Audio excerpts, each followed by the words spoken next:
Hey, what's up guys? Welcome back to Phone Transformer. In this video, I'm going to show you how to install TikTok. And don't forget to hit the subscribe button and the bell icon to get notified whenever we upload a new video.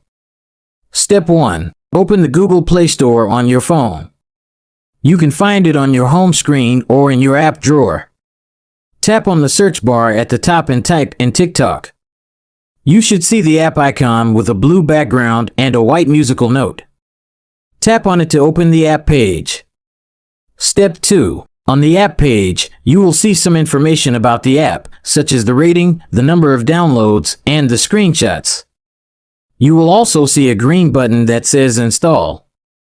Tap on it to start downloading and installing the app on your phone. Depending on your internet speed and your phone storage, this may take a few seconds or minutes.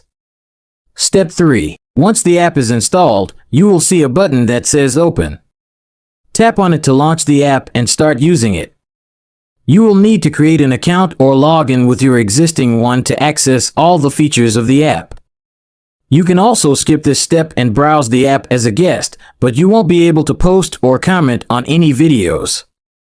That's it for this video, guys. I'll see you in the next video.